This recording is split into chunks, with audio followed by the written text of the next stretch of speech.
istrinya tercinta Terus Khadijah bagaimana radhiyallahu hubungan anha dengan anak dan saya yang mengatakan sekolah di miluni pesantren, Pak?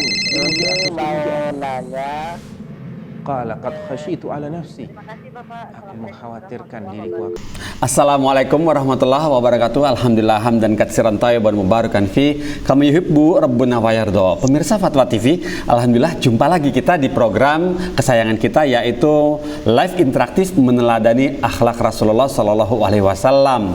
Dan program ini tentu saja diasuh oleh Dr. Sufyan Baswedan hafizahullah taala, dan ini adalah pekan ke-26, Masya Allah. Alhamdulillah ya, Alhamdulillah. Nah, acara ini juga dirilai oleh radio-radio yang tergabung dalam Artvisi. Saya bacakan ya daftarnya.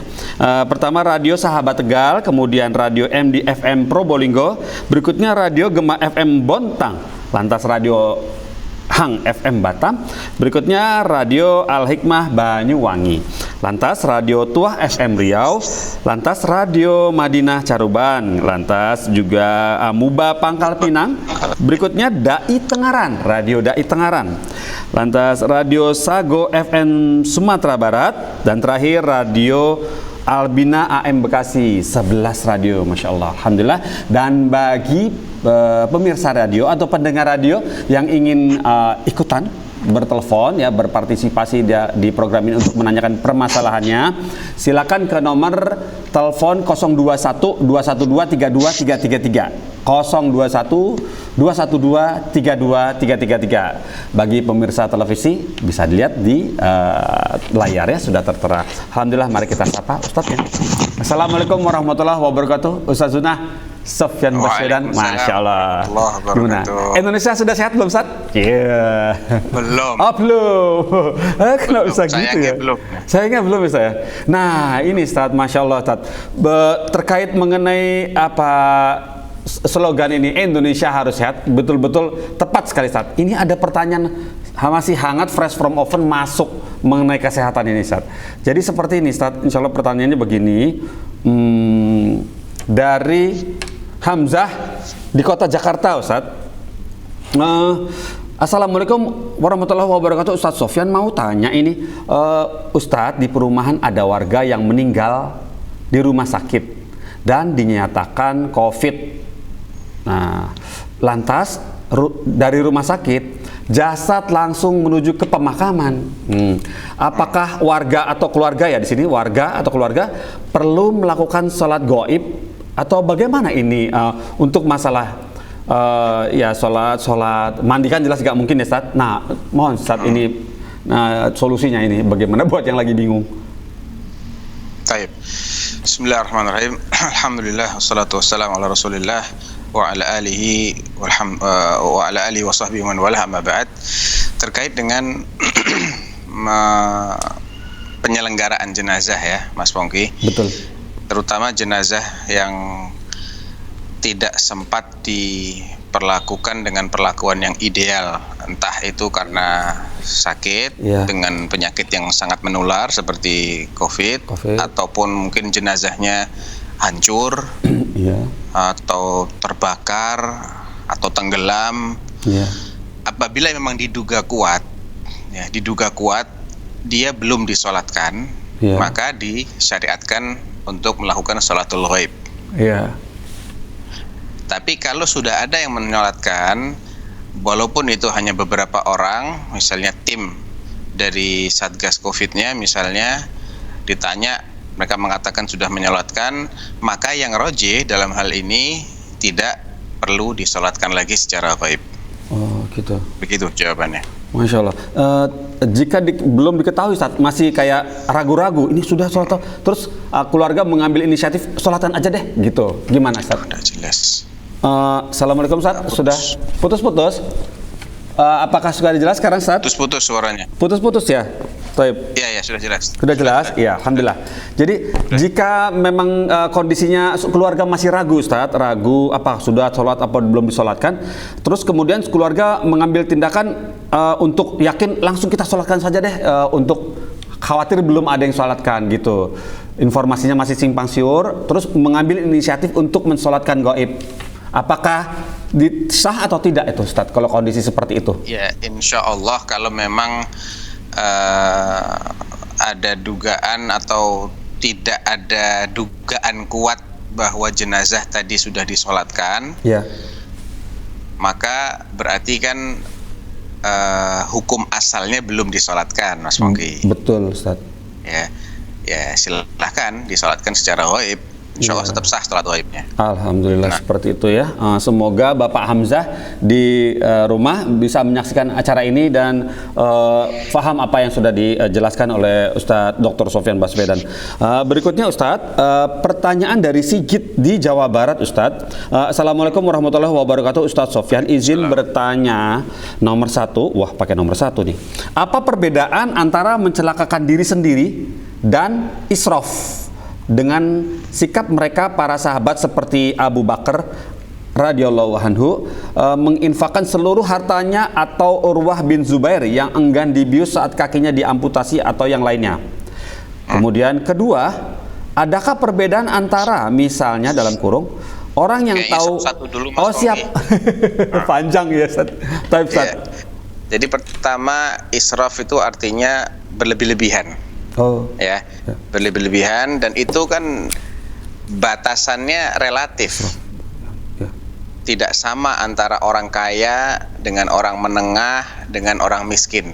Yang namanya berlebih-lebihan itu batasannya adalah relatif ya, nggak bisa dipatok dengan patokan yang tegas. Adapun yang dilakukan oleh sahabat Abu Bakar As-Siddiq radhiyallahu anhu, beliau menginfakkan seluruh hartanya dan diterima oleh Rasulullah sallallahu alaihi wasallam karena Rasulullah tahu Abu Bakar ini punya iman yang cukup kuat. Dia tidak akan menyesal. Imannya dan tawakalnya kepada Allah demikian kuat, dan Allah pasti akan mengganti dengan yang lebih baik dari apa yang telah diberikan oleh Abu Bakar As-Siddiq. Dan ternyata itu yang terjadi. Iya, Masya Allah. Tapi ini tidak berlaku untuk semua orang. Ketika ada sahabat lain, contohnya sahabat Ka'ab ibn Malik, yang disinggung dalam surat At-Taubah itu beberapa ayat, orang yang setelah beliau dikucilkan bersama dua orang lainnya, mereka bertiga dikucilkan oleh seluruh warga Madinah selama 50 hari karena tidak ikut perang Tabuk tanpa alasan syar'i. Setelah 50 hari dikucilkan dan sudah demikian sempit rasanya dunia itu bagi mereka, Allah menerima taubat mereka dengan menurunkan ayat. Nah, ketika berita bahagia ini sampai kepada Ka'ab bin Malik, dia katakan, "Ya Rasulullah, inna min taubati an khali'a min mali." Sebagai kesempurnaan taubatku ya Rasulullah, aku merasa perlu untuk melepaskan seluruh hartaku. Nabi nggak terima. Qal amsik alaika ba'dha malik fahuwa khairul lak. Jangan semuanya. Sisakan sebagian hartamu. Itu lebih baik buat kamu. Karena Nabi mengetahui bahwa Ka'ab bin Malik tidak seperti Abu Bakar As-Siddiq yang benar-benar tawakalnya kepada Allah demikian sempurna. Boleh jadi orang yang terlanjur menyerahkan seluruh hartanya itu, kalau dia nggak punya iman yang cukup kuat, nggak punya tawakal yang cukup kuat, dia akan menyesal. Dan itu akan berakibat negatif justru terhadap pahala infaknya tadi. Betul. Jadi itu tidak bisa dipatenkan begitu ya. Terkait dengan tadi apa? Israf dengan mencelakai diri sendiri. Iya, betul. Yang ketiga, ini nggak ada hubungan memang. Nggak ada hubungannya israf dengan mencelakai diri sendiri, nggak ada hubungan. Iya, maklum Ustaz. Ya. Pertanyaannya mungkin kurang tepat kalau begitu. Tapi apakah yang dilakukan oleh sahabat Urwah bin Zubair? Bukan sahabat, beliau adalah tabi'in ya. Urwah bin Zubair yang kakinya harus diamputasi dan beliau menolak untuk dibius. Tapi beliau memilih untuk sholat dengan khusyuk, dan ketika at-tahiyat, baru ketika itu beliau izinkan kakinya dipotong. Tentunya ini nggak bisa dikiaskan kepada mayoritas orang hari ini. Apa yang beliau lakukan itu karena beliau bisa demikian khusyuknya dalam sholat, sehingga konsentrasinya, fokusnya kepada sholat, bukan kepada yang lain. Ya. Dan itu kita temukan contohnya pada sejumlah sahabat. Ada di antara mereka yang kalau sholat saking khusyuknya burung-burung bertengger di kepalanya. Dikiranya Patung. tiang, Iya, tiang. bukan lagi manusia. Saking khusyuknya dia sholat. Saking khusyuknya. Ya, Nabi juga kalau sholat sampai bengkak kakinya. Sholatul lailnya Rasulullah SAW. Ada di antara mereka yang mengulang-ulang satu ayat. Nabi bahkan pernah mengulang-ulang satu ayat. In tu'adzibhum fa innahum ibaduk wa in taghfir lahum fa innaka antal ghafurur rahim. Diulang-ulang sampai subuh. Ini kalau nggak orang yang super konsentrasi nggak bisa. Dan saya pernah membaca salah satu ulama kontemporer, yaitu Syekh Muhammad Al-Amin Asy-Shinqiti. Beliau sempat perlu dioperasi di bagian kepala dan beliau menolak dibius. Jadi itu hanya yang sifatnya kasuistik ya. Artinya kalau kita tidak memiliki kepercayaan diri bisa tahan sakit, ya jangan kita mengikuti orang yang memang kita nggak bisa seperti itu. Jadi itu bagi Urwah bin Zubair itu tidak mencelakakan diri. Bagi Urwah bin Zubair, tapi belum tentu bagi orang lain tidak mencelakai diri. Intinya kaidahnya dalam masalah seperti ini adalah hadis Nabi SAW, ma khuyyira Rasulullah SAW baina amraini illa ikhtara aisarahuma ma lam yakun fihi ithmun. Nabi itu kalau diberi dua pilihan, ya, maka beliau akan milih yang paling mudah selama tidak mengandung dosa. Nah sekarang kita suruh milih misalnya, saya dibius tapi saya tidak teriak-teriak, saya tidak meraung-raung, yang ngoperasi juga bisa lebih enak ngoperasinya. Ataukah saya nggak dibius tapi saya bakal jerat-jerit, bakal teriak-teriak, yang ngoperasi bakal stres dan mungkin gagal operasinya. Jelas berdasarkan hadis ini pilih dibius, karena dalam hal ini bius itu menjadi sesuatu yang mubah bagi dia, dibolehkan. Begitu Mas Uki. Masya Allah. Pertanyaan berikutnya apa? Barakallahu fiik Ustaz. Berikutnya kita tunda dulu Ustaz karena ada telepon masuk ini. Boleh kita tanggapi telepon dulu ya Ustaz ya? Boleh. Ya, Assalamualaikum Fatwa TV. Assalamualaikum. Waalaikumsalam warahmatullahi wabarakatuh. Dari Bapak siapa di mana? Dengan Daifullah di Jawa Timur. Dengan Daifullah Jawa Timur. Baik, ada yang mau ditanyakan kepada Ustaz Sofyan? Ya, ada. Silakan. Assalamualaikum. Waalaikumsalam warahmatullahi wabarakatuh. Naam, tafadhal. Ustaz, posisi ana sekarang adalah seorang mahasiswa, Ustaz. Ya. Jadi selaku orang yang tidak bisa merubah peraturan di universitas, jadi saya tidak membuka universitas mana, Ustaz. Jadi saya ini masuk di salah satu universitas yang dimana istilahnya kurang lebih maksudnya alma mater ataupun logonya tersebut, karena mungkin di sini bersifat nasionalis ataupun bersifat tokoh-tokoh pahlawan yang saya rasa di situ istilahnya mengandung unsur Buddha ataupun Hindu, Ustaz. Nah, yang saya tanyakan Ustaz, apakah apabila kita berinteraksi sejauh kita berkuliah hari ini, Ustaz, semacam kita memasang logo pada tugas kita, mengikuti kegiatan yang harus masuk melewati gambar-gambar tersebut, Ustaz, ataupun segala interaksi yang bersentuhan langsung berinteraksi dengan hal yang berlogo seperti itu, apakah itu termasuk ta'limul ala kuffar, Ustaz? Jelas-jelas Ustaz, saya tahu itu gambarnya yang jelas bukan Islam dan itu merupakan pengagungan terhadap agama lain, Ustaz, gitu. Namun itu sifatnya punyanya umum, Ustaz, gitu. Bukan istilahnya bukan tempat tertentu atau kelompok tertentu. Jadi memang milik negara gitu, Ustaz. Jadi apakah yang harus saya lakukan? Apakah boleh-boleh saja ataukah ada solusi lain, Ustaz? Terima kasih, Ustaz. Masyaallah. Waalaikumsalam warahmatullahi wabarakatuh. Terima kasih Bapak Daifullah. Iya, itu memang termasuk pada dasarnya termasuk salah satu kemungkaran ya.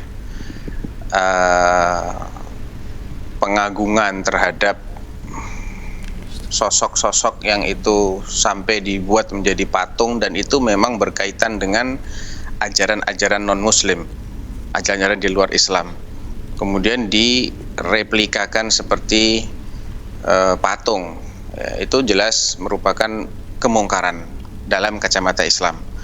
Nah, sikap seorang muslim ketika melihat kemungkaran kan sudah dijelaskan oleh Rasulullah sallallahu alaihi wasallam, man ra'a minkum munkaran falyughayyirhu bi yadihi fa illam yastati' fa bi lisanihi wa illam yastati' fa bi qalbihi wa dzalika adhaful iman. Dalam hadis yang lain, wa laysa wara'a dzalika minal imani habatu khardal.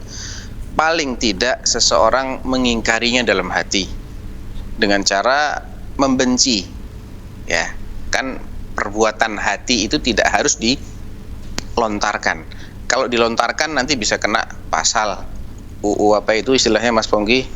ITE ya. Iya, ITE ya betul Ustaz. Jadi tidak harus dilontarkan. Yang penting dalam hatinya ada kebencian. Iya. Ya. Iya Ustaz. Kalau suatu saat dia mampu untuk meninggalkan tempat itu, dia tinggalkan. Tadi mungkin pertanyaannya bagaimana kalau dia menulis skripsinya dan harus mencantumkan logo. Iya. Ya, mungkin solusinya minta izin kalau diizinkan. Kalau enggak ya mudah-mudahan Allah memaafkan, karena dia dalam hati sudah mengingkari tapi dia tidak punya pilihan lain. Iya. Mungkin ada pilihan lain, dia nekat tidak pasang logonya. Saya tidak tahu apa sanksinya ya.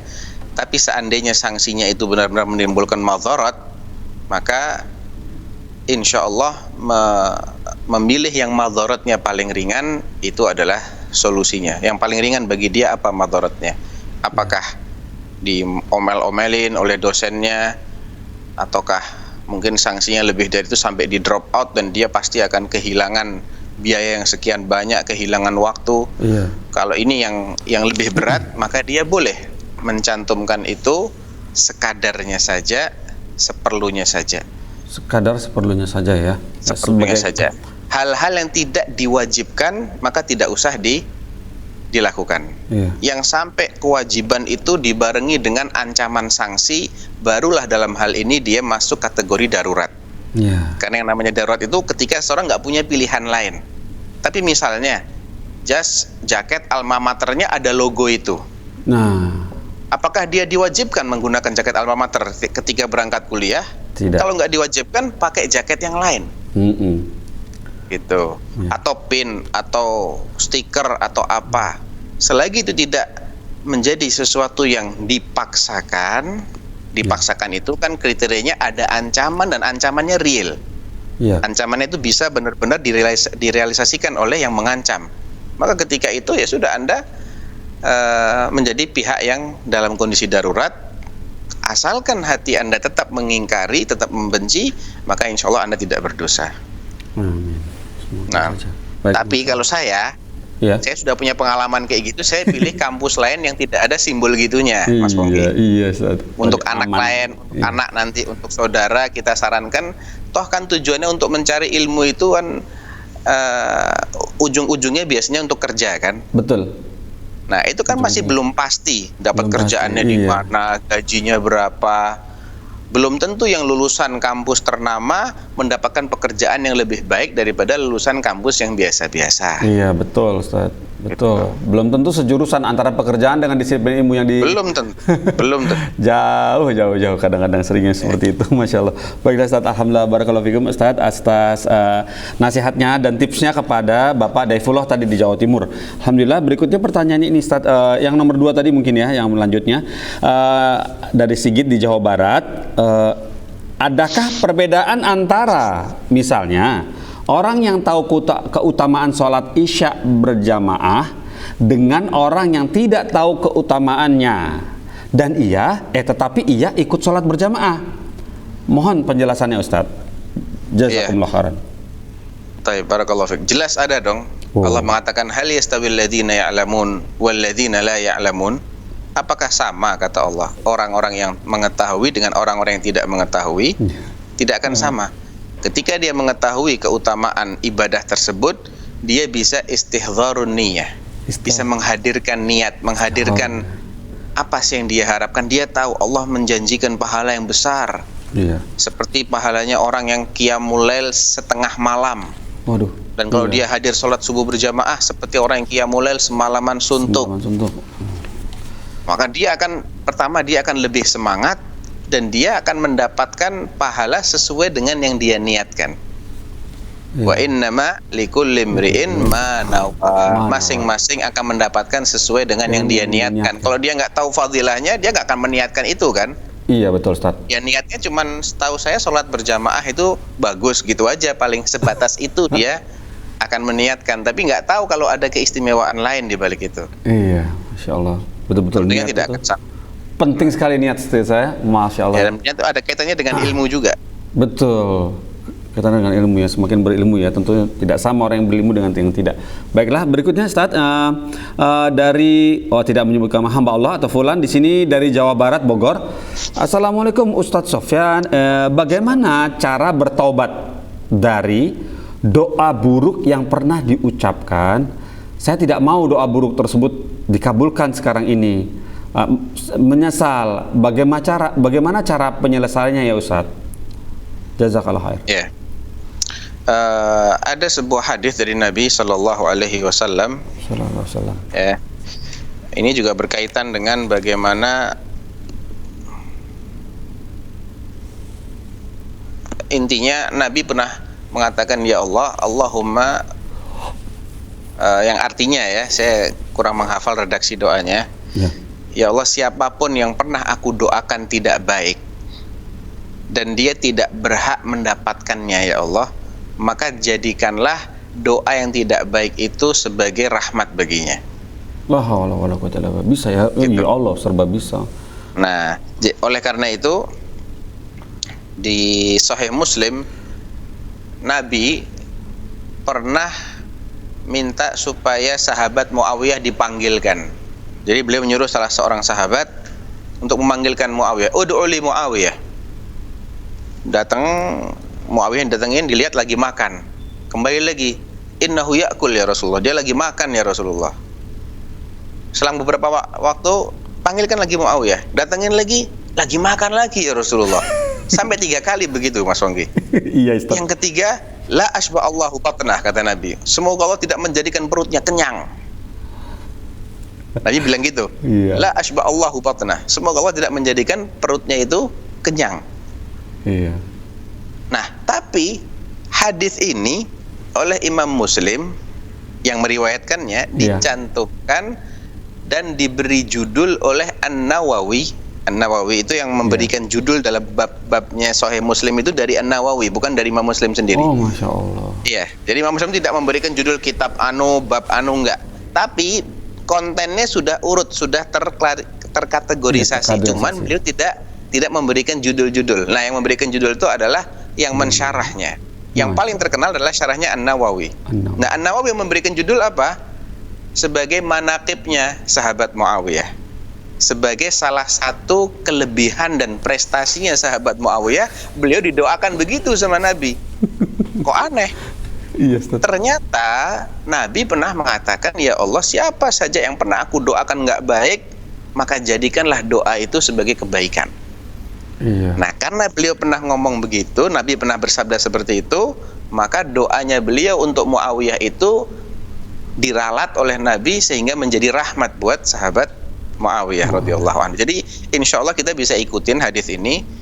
Ya berdoa, ya Allah, siapapun yang pernah kudoakan tidak baik, kalau memang dia tidak berhak mendapatkannya, jadikanlah doa itu sebagai rahmat baginya. Insya Allah itu sudah cukup. Wallahu a'lam. Ya, sudah mencukupi. Masya Allah, barakallahu fiik Ustaz.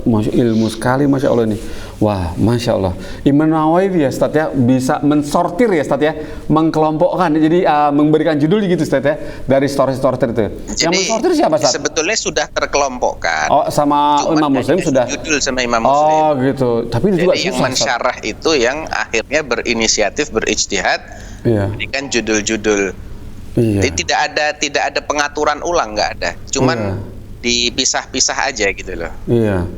Masya Allah. Masya Allah. Baiklah. Alhamdulillah, barakallahu fiik Ustaz ilmunya. Masya Allah. Berikutnya ini tes sinyal. Udah oke? Oh, cek. Bismillah. Berikutnya ini Ustaz, dari hamba Allah Ustaz. Ya, ini suara Ustaz Sofyan alhamdulillah lancar, terdengar jelas. Ya. Bagaimana dengan suara kami di studio Ustaz? Ada pertanyaan lagi? Ada Ustaz, tentu saja ada. Lanjut ya Ustaz. Bagaimana? Cek, bismillah. Ya. Ya. Udah. Oke, baik. Alhamdulillah. Ini pertanyaan dari hamba Allah di Jawa Barat, Cirebon, Ustadz. Jawa Barat, Kabupaten Cirebon. Pertanyaan seperti ini. Assalamualaikum warahmatullahi wabarakatuh, Ustadz Sofyan. Kalau kita mengingatkan orang untuk sholat, kalau kita Agak terbata-bata. Ya. Agak terbata-bata. Siap. Iya.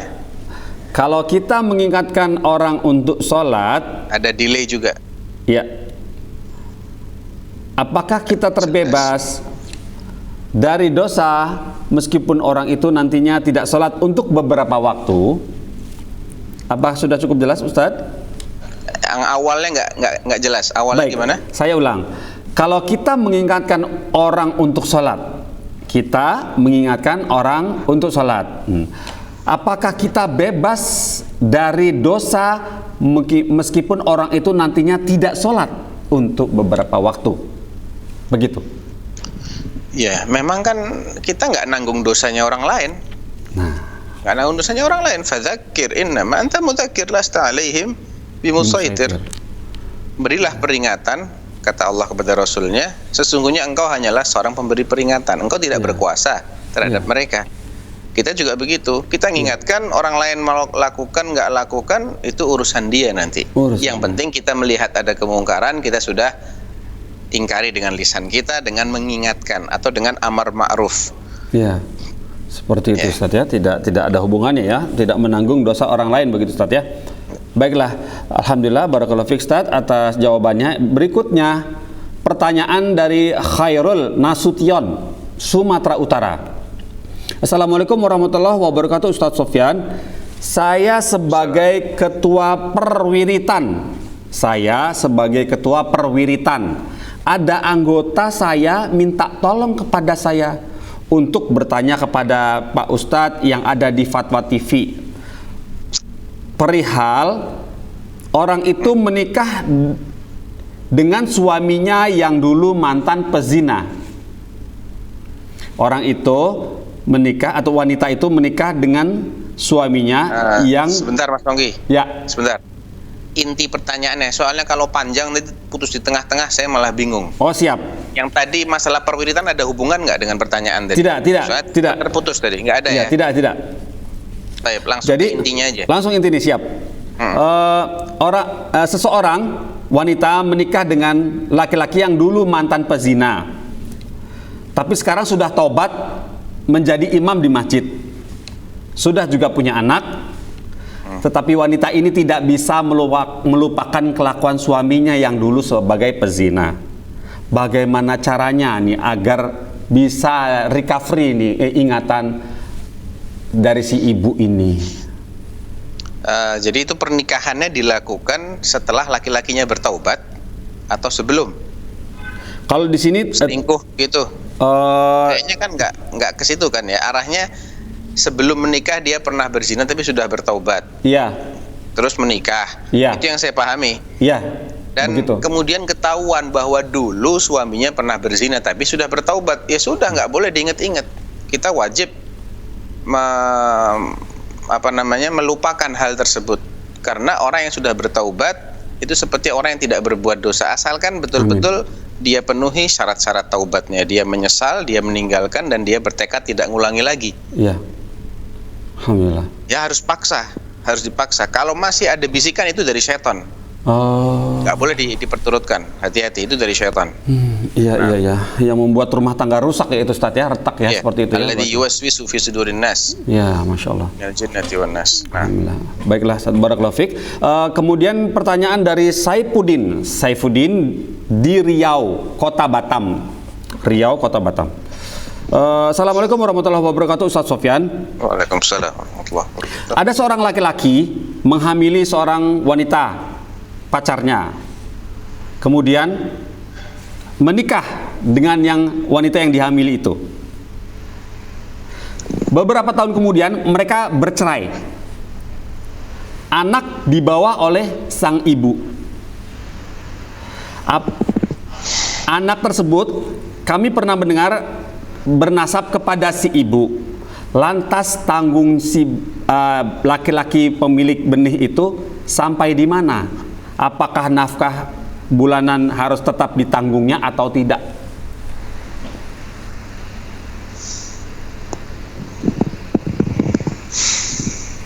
Ya, harus ditanggung tetap. Menurut sebagian madhab ya, itu sebagian madhab mengatakan begitu, memang tidak dinasabkan kepada bapak biologisnya. Tapi ada juga kok pendapat ulama lain yang mengatakan dinasabkan kepada bapak biologisnya. Seingat ana justru itu pendapatnya Imam Syafi'i. Kalau saya nggak salah ingat ya, pendapatnya Imam Syafi'i dinasabkan kepada bapak biologisnya. Sehingga dengan demikian dia bertanggung jawab untuk menafkahi. Nah, Masya Allah. Barakallahu fiik, Ustaz. Masya tapi Allah. yang jelas itu dosa besar harus tobat dulu. Tobat dulu, Ustaz ya. Tobat dulu itu. Nomor 1. Baiklah, Ustaz. Dan harusnya pernikahan dilakukan setelah anaknya lahir, bukan sebelum anaknya lahir, supaya jelas nasabnya tidak kacau. Anak yang dari perzinaan dengan anak yang dari pernikahan yang sah, itu kan menjadi kacau kalau seperti itu. Iya, syubhat ya, Ustaz ya. Jadi bingung. Iya, jadi syubhat. Iya, Masya Allah. Berikutnya, Ustaz, ini pertanyaan dari Laksmi Aristiani, Bangka Belitung, Pangkal Pinang, Indonesia. Assalamualaikum warahmatullahi wabarakatuh. Ustaz Sofyan, izin bertanya mengenai sholat duha. Apakah benar tidak boleh dilakukan setiap hari karena takut menjadi ibadah wajib? Mohon pencerahannya, Ustaz. Ya, kalau berdasarkan hadisnya Abu Hurairah radhiyallahu anhu yang sahih, Nabi mengatakan, beliau mengatakan, Abu Hurairah mengatakan, "Ausani khalili bi thalathin la ad'uhunna ma hayyitu." Nabi kekasihku berpesan kepadaku 3 hal dan aku tidak akan meninggalkannya seumur hidup. Iya. Di antaranya adalah sholat duha 2 rakaat, puasa 3 hari setiap bulan, dan sholat witir sebelum tidur. Nah, tentunya wasiat ini tidak bersifat wajib, tapi bersifat anjuran. Karena kita tahu sholat witir tidak wajib, puasa 3 hari seumur hidup juga setiap bulan juga tidak wajib. Demikian juga sholat duha tidak wajib. Ijma sudah. Yang wajib itu sholat cuman sholat 5 waktu. 5 waktu. Ya, selain itu nggak ada sholat yang wajib seperti sholat 5 waktu. Berangkat dari sini, ini adalah anjuran. Nah, apakah anjuran itu untuk setiap hari? Kalau prakteknya Nabi Shallallahu Alaihi Wasallam, beliau tidak sholat duha setiap hari. Kata Ibunda Aisyah, Nabi itu nggak sholat duha kecuali kalau beliau datang dari safarnya, beliau sholat duha. Oleh karena itu, Al-Imam Ibnul Qayyim dalam kitabnya Zadul Ma'ad fi Hadi Khairil Ibad, beliau membahas tentang status sholat duha ini panjang lebar dari banyak sekali dalil. Kesimpulannya, sholat duha itu disunnahkannya sesekali, tidak menjadi rutinitas. Ya, gitu. Kecuali kalau ada alasannya, misalnya walaupun banyak sih hadis-hadis yang sifatnya secara zahirnya itu menganjurkan secara mutlak, tanpa dibatasi sekali-sekali. Seperti hadis yang menyebutkan bahwa setiap sendi Ibnu Adam itu wajib disyukuri. Setiap hari disebutkan di situ. Kullu yaumin tatlu'u fihi asy-syams. Ya. Bacaan tasbih 1 kali itu sedekah. Jadi orang ini harus bersedekah dalam rangka mensyukuri setiap ruas tulangnya. Betul, dan jumlah ruas tulang kita itu 360 ruas. Dalam hadis disebutkan ada sekitar segitu. Sehingga kalau kita ingin mensyukuri, kita bisa memilih antara baca tasbih, tahmid, takbir, tahlil, sedekah, amar ma'ruf, nahi mungkar. Ya, termasuk yang bisa mewakili itu semua adalah 2 rakaat sholat duha. Jadi kalau kita ingin mengganti tasbih 360 kali atau tahlil atau takbir atau tahmid, ya, yang sejumlah 360 kali itu, kita cukup melakukan 2 rakaat sholat duha. Karena dengan sholat semua ruas tulang kita ini kepake untuk ibadah. Iya, betul, Ustaz. Jadi ini juga mengandung isyarat Kalau niat kita untuk mensyukuri, Iya. daripada saya nanti lupa, nggak genep 360 kali, ya udah deh saya sholat duha aja, insya Allah juga tidak mengapa. Oh gitu, boleh niat gitu Ustaz ya? Insya Allah boleh. Amin, alhamdulillah. Seperti itu, wah menyenangkan sekali ini ilmunya, masya Allah. Barakallahu fiik Ustaz atas ilmunya. Alhamdulillah. Ini berikutnya pertanyaan masih seputar ini. Daniel dari Bapak Daniel di Jakarta, Ustaz, Jakarta Timur.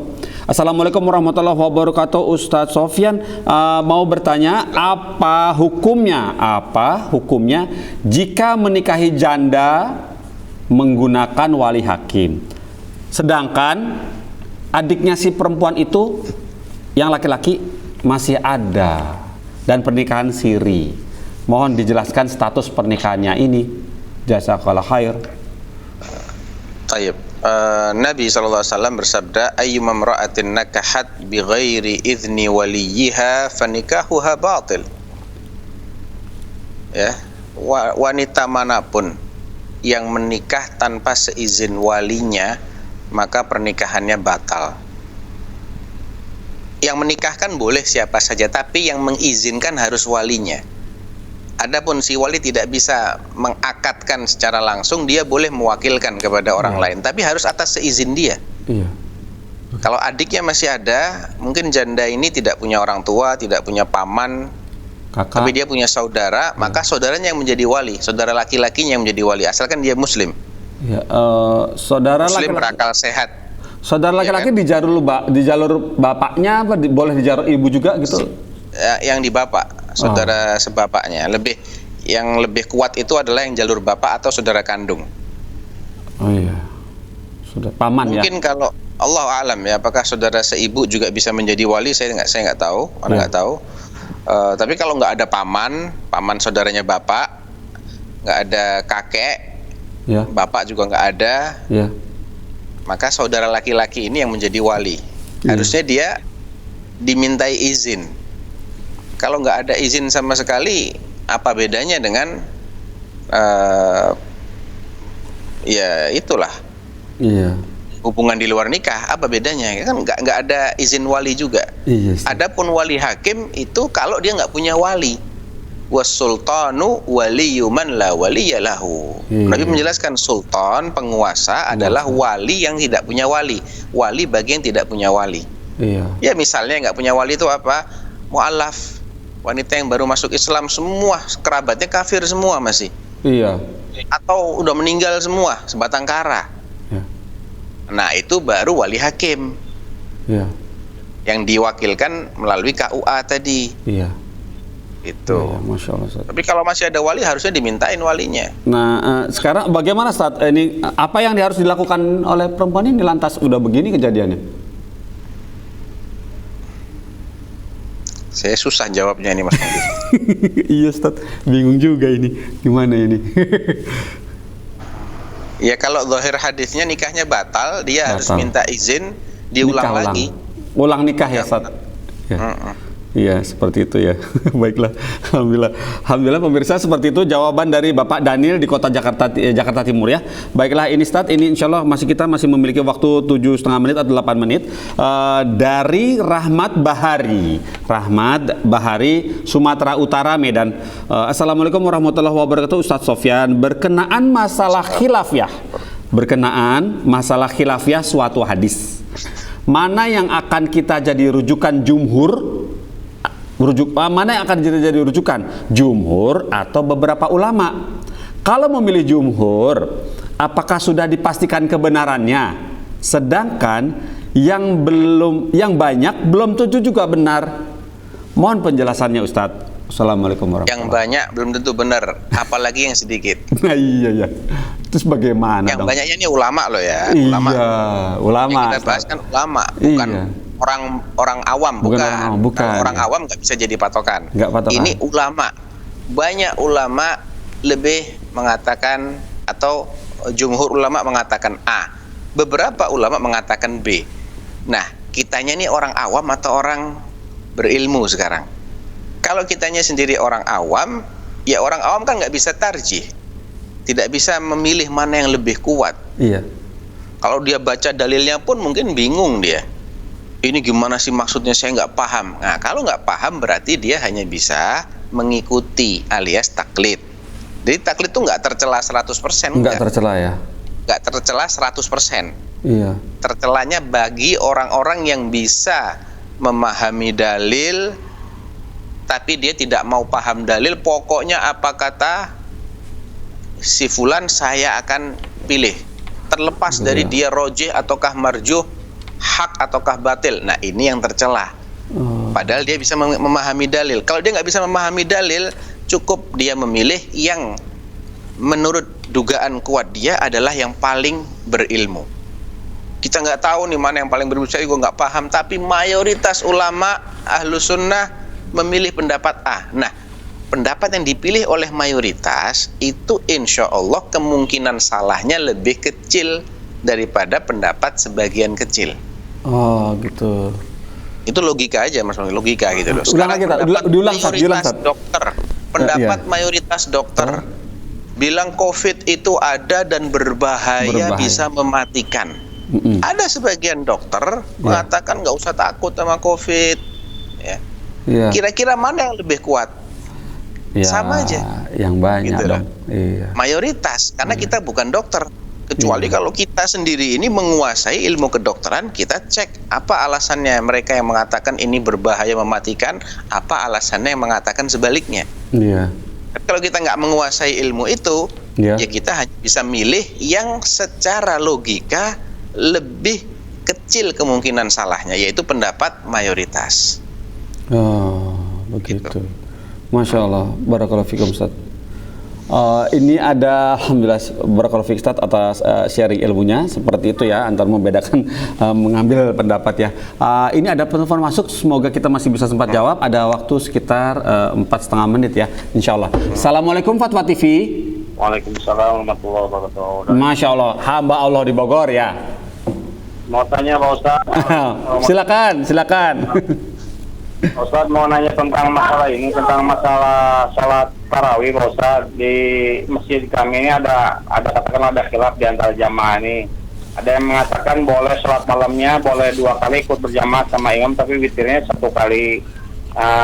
Tapi ada lagi yang mengatakan enggak, dengan hadis Nabi yang Nabi diminta, ya Rasulullah ini malam masih panjang, apakah kita boleh kata Nabi barang saya salat bersama imam, itu dia sudah terpenuhi termasuk salat malam suntuk. Nah itu kalau umpama qadarullah kita berangkat umroh sedangkan yang di tanah suci melaksanakan lebih dari 11 rakaat, gimana penjelasannya Pak Ustaz yang sesuai sunnah Pak Ustaz? Syukron. Assalamualaikum warahmatullahi wabarakatuh. Waalaikumsalam warahmatullahi wabarakatuh. Bapak Bogor, terima kasih teleponnya. Pertama, dalam masalah-masalah yang memang dalilnya itu tarik menarik ya antara dua pendapat di sini, masing-masing punya dalil, punya alasan. Kita harus bersikap toleran. Ini harus kita pahami. Artinya apapun pendapat yang kita rojihkan nantinya itu tidak akan menyelesaikan masalah ini, tidak akan mengentaskan adanya khilaf. Selagi para salaf kita sudah khilaf, ya sampai hari kiamat khilaf itu akan selalu ada. Karena yang berbeda pendapat sudah terlanjur beda pendapat dan mati nggak merujuk pendapatnya. Paham nggak? Kan misalnya nih Imam Syafi'i punya pendapat A, Imam Malik punya pendapat B. Mereka adalah ahli-ahli ijtihad.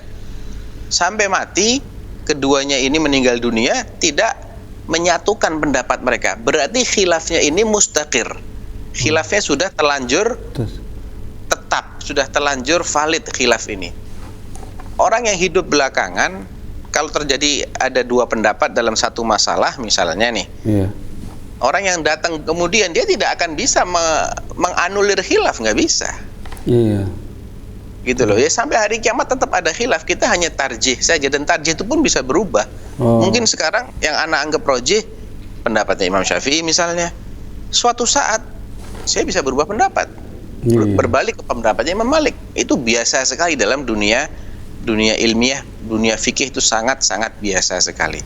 Jadi kita santai aja gitu ya, nggak usah pusing-pusing dalam masalah yang seperti ini. Nah, masalah sholat tarawih, kalau kita sedang berada di tanah suci, ya kita ikuti aja. Yang kuat untuk bisa 2 kali bisa sholat taraweh, kemudian nanti datang lagi jam 1 atau jam 2 malam sholat qiyam lagi, ya itu bagus. Tapi yang sekiranya dia saya nggak tahu nanti malam saya bisa datang lagi apa enggak, ya sudah, begitu sholat taraweh langsung witir. Dia witir sendiri, karena biasanya di sana witirnya digabung dengan sholat tahajudnya kalau di 10 malam terakhir. Tapi kalau 20 malam yang pertama itu taraweh sekaligus witir. Nah, mungkin yang ditanya begini, kalau ini kasusnya di 20 malam yang pertama bulan Ramadan, di mana imamnya itu setelah taraweh dia langsung nutup dengan witir. Padahal nanti saya kepingin nyambung lagi, boleh nggak? Boleh. Karena yang dimaksud oleh sahabat ketika tanya kepada Nabi, kan malamnya masih ada ya Rasulullah, kenapa nggak ditambah lagi?